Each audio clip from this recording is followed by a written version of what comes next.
हमारे पिताजी का नाम है तैसो और हमारी मम्मी का नाम है राम बेटी और हमारा नाम है दानिश खान। क्या क्या सच में मुसलमान अपनी ही बहनों से शादी कर सकते हैं, या ये सिर्फ एक ऐसी अफवाह है जिसे बार बार फैलाकर आपके दिमाग में डर और शक पैदा किया गया है? आज इस वीडियो में हम उसी सच को खोलने वाले हैं जो आपको शायद कभी किसी ने साफ साफ नहीं बताया, और हो सकता है कि जो आप अभी तक मानते आए हो वो पूरी तरह गलत निकले। सोचिए, अगर सालों से आपके दिमाग में एक झूठ बैठा दिया गया हो तो क्या आप उसे पहचान पाएंगे?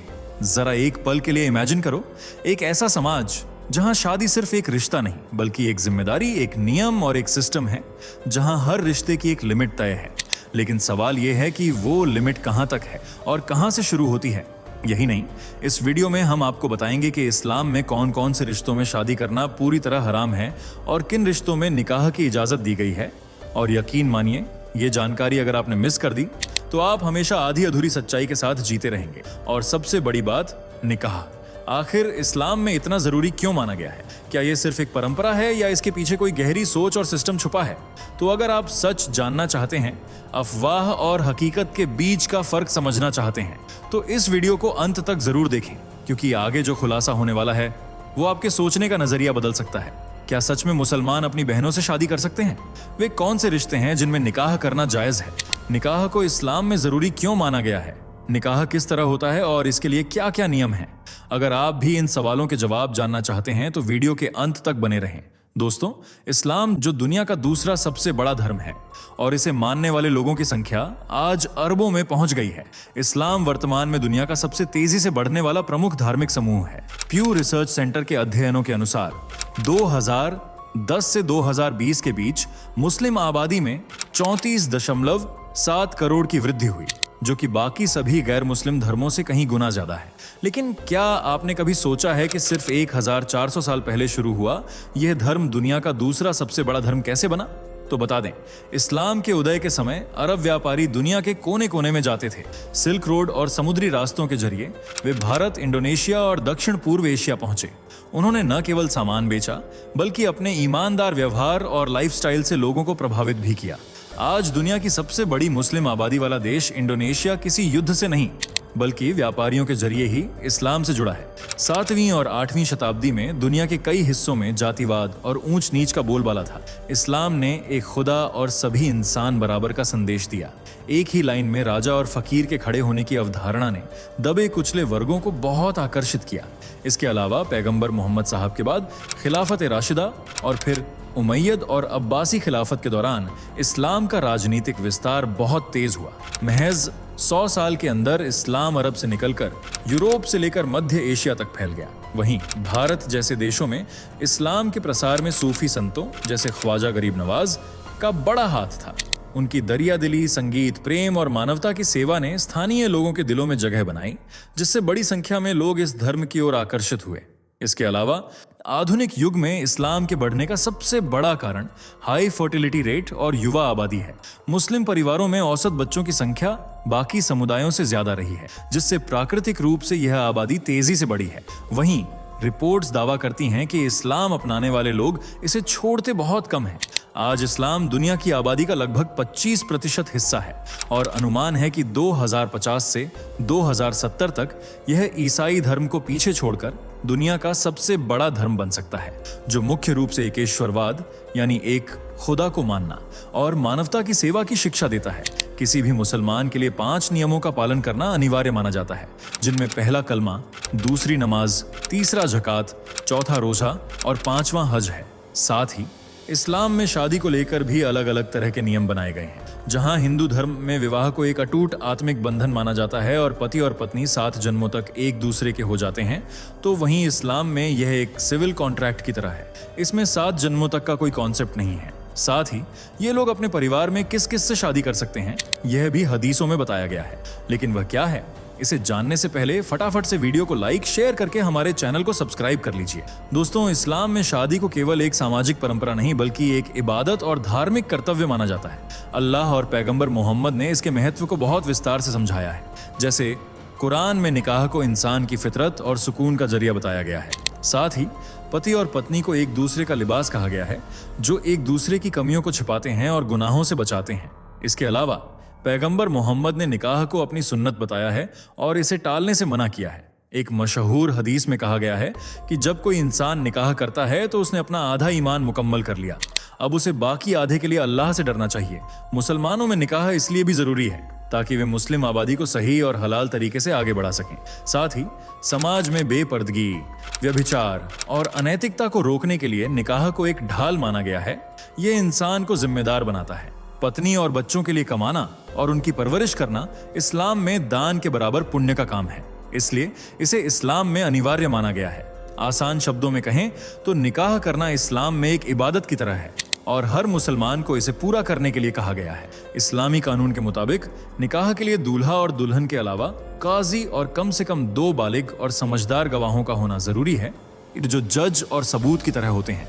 गवाह इस बात की पुष्टि करते हैं कि दूल्हा और दुल्हन दोनों अपनी मर्जी से निकाह कर रहे हैं और उन पर कोई दबाव नहीं है। इस्लाम में चोरी छिपे निकाह करने की मनाही है।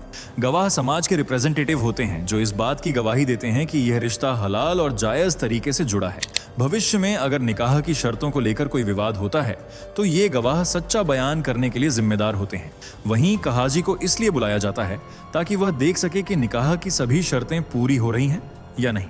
फिर निकाह की शुरुआत मेहर की रकम तय करने से होती है, जो कि दूल्हे की तरफ से दुल्हन को दिया जाने वाला एक अनिवार्य उपहार और कानूनी अधिकार है। मेहर की रकम तय करने का सबसे बुनियादी नियम दूल्हा और दुल्हन की आपसी रजामंदी है। आमतौर पर दुल्हन या उसके परिवार वाले एक रकम प्रस्तावित करते हैं और दूल्हा उसे स्वीकार करता है या चाहे तो मोल भाव कर सकता है। इस्लाम के अनुसार मेहर दूल्हे की हैसियत के मुताबिक होनी चाहिए। न तो यह इतनी ज्यादा होनी चाहिए कि दूल्हा कर्ज में डूब जाए और न ही इतनी कम कि दुल्हन का अपमान हो। रकम तय करते समय यह भी तय किया जाता है कि वह कब दी जाएगी। जी हाँ, इस्लाम में मेहर के भी अलग अलग प्रकार हैं। पहला है मेहर ए मुअज्जल। ये वह रकम है जो निकाह के तुरंत बाद देनी होती है। इसके बाद है मेहर ए मुअक्खल, यानी वह रकम जो बाद में किसी तय समय पर या तलाक या पति की मृत्यु के बाद दी जाती है। बहुत से मुसलमान सुन्नत के तौर पर उतनी ही मेहर तय करते हैं जितनी पैगंबर मोहम्मद ने अपनी बेटी हजरत फातिमा के निकाह के समय तय की थी। ऐतिहासिक गणना के अनुसार यह लगभग 500 दिरहम होती है, जिसकी कीमत आज के चांदी के भाव के अनुसार निकाली जाती है। जब मेहर तय हो जाता है तो फिर उसे निकाहनामा में साफ साफ शब्दों में लिखा जाता है। कगाजी और गवाह इस पर हस्ताक्षर करते हैं ताकि यह एक कानूनी सबूत बन जाए। फिर कगाजी खुतबा निकाह पढ़ता है और दूल्हे से गवाहों के सामने पूछा जाता है कि क्या उसे फलां मेहर के बदले फलां लड़की से निकाह कबूल है। दूल्हे के हाँ कहने के बाद दुल्हन से भी इसी तरह पूछा जाता है और दुल्हन भी 3 बार कबूल है बोल देती है, तब निकाह पूरा हो जाता है। इस तरह से इस्लामिक शादी होती है। हालांकि यह प्रक्रिया तो आपने ड्रामों में भी देखी होगी, लेकिन निकाह से पहले क्या होता है ये कभी सोचा है? तो बता दें, मुसलमानों में ज्यादातर अरेंज मैरिज को ही तवज्जो दी जाती है। पेरेंट्स अपनी पसंद से लड़की या लड़के के लिए रिश्ता देखते हैं और फिर अपने बच्चों की रजामंदी लेने के बाद ही रिश्ते के लिए हाँ करते हैं, क्योंकि इस्लाम में निकाह के लिए लड़का और लड़की दोनों की सहमति को अनिवार्य माना गया है।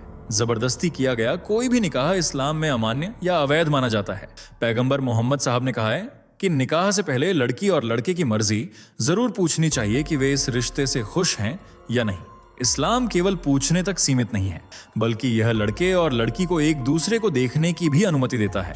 हालांकि लड़की की मर्जी सबसे ऊपर है, लेकिन पिता का काम यह सुनिश्चित करना है कि रिश्ता नेक और सुरक्षित हो। वे बेटी पर अपनी पसंद थोप नहीं सकते, बल्कि उनके लिए लड़की की पसंद और नापसंद का सम्मान करना शरीयत के अनुसार जरूरी है। अगर दोनों ही इस रिश्ते से खुश होते हैं तो फिर एंगेजमेंट कर दी जाती है और निकाह की तारीख फाइनल की जाती है। शादी के 1-2 दिन बाद लड़के वाले लड़की वालों के लिए एक पार्टी आयोजित करते हैं जिसे वलीमा कहा जाता है, जिसका मतलब होता है बेटी के पिता को सम्मान देना। इस वलीमे में घर के बाकी रिश्तेदार भी होते हैं। हालांकि कई लोगों को ऐसा लगता है कि मुसलमान अपनी ही बहन से शादी कर लेते हैं, तो पहले उन्हें बता दें कि इस्लाम में अपनी बायोलॉजिकल बहन से शादी करना जायज नहीं है, बल्कि शादी तभी हो सकती है जब उनके पिता अलग अलग हों। चलिए आपको बता देते हैं कि कौन से रिश्तों में निकाह नहीं हो सकता है।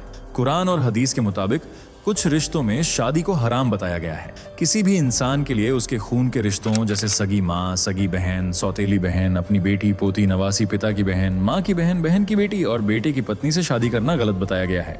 इसके अलावा इस्लाम में अगर कोई बच्चा अपनी माँ के दूध के अलावा किसी और महिला का दूध पीता है तो वह महिला उसकी माँ के समान हो जाती है और उस मामले में सगी माँ के ही सारे नियम लागू होते हैं। यानी वह बच्चा उस महिला की बेटी या बेटे से शादी नहीं कर सकता है। लेकिन इस्लाम कजिन मैरिज को स्वीकार करता है। चाचा, ताया, फूफी, मामा और खाला के बच्चों से निकाह किया जा सकता है क्योंकि उनके पिता अलग होते हैं। इसके अलावा मुसलमान किसी भी जाति और बिरादरी में शादी कर सकते हैं। निकाह के लिए कोई रुकावट नहीं है क्योंकि अल्लाह की नज़र में सभी इंसान बराबर हैं। एक मुस्लिम लड़का या लड़की किसी भी दूसरी बिरादरी जैसे खान, सैयद, शेख, अंसारी के मुसलमान से निकाह कर सकते हैं, पर निकाह के लिए केवल मुसलमान होना शर्त है। एक मुस्लिम पुरुष यहूदी, मुस्लिम, ईसाई महिला से शादी कर सकता है, लेकिन बिना धर्म की महिला से तभी शादी कर सकता है जब वह इस्लाम कबूल कर ले, जबकि मुस्लिम महिला सिर्फ मुस्लिम पुरुष से ही शादी कर सकती है। अगर वह किसी और धर्म के पुरुष से शादी करना चाहेगी तो वह इस्लाम के अनुसार मान्य नहीं होगी।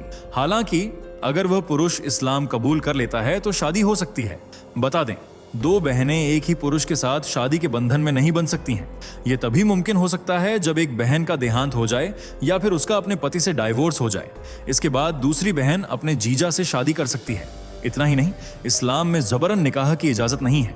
यहाँ तक कि पेरेंट्स भी अपने बच्चों से जबरदस्ती नहीं कर सकते हैं और न ही उन्हें डरा धमकाकर शादी करा सकते हैं। इस्लाम में हर इंसान को अपनी जिंदगी के फैसले लेने की आजादी दी गई है। जबरदस्ती निकाह कराना उसे दी हुई आजादी को छीनने के बराबर है, जो कि एक बड़ा जुल्म है। तो दोस्तों, वाह, आपको यह जानकारी कैसी लगी? अरे कमेंट में बताइए। वीडियो को लाइक, शेयर करके हमारे चैनल को सब्सक्राइब कर लीजिए। मिलते हैं अगली वीडियो में, तब तक के लिए बाय बाय। दोस्तों, आपके स्क्रीन पर 2 और वीडियो दिख रही हैं, जिसे देखने के लिए आप स्क्रीन पर क्लिक करें। दोनों देखिएगा, बहुत अच्छी वीडियो बनी है।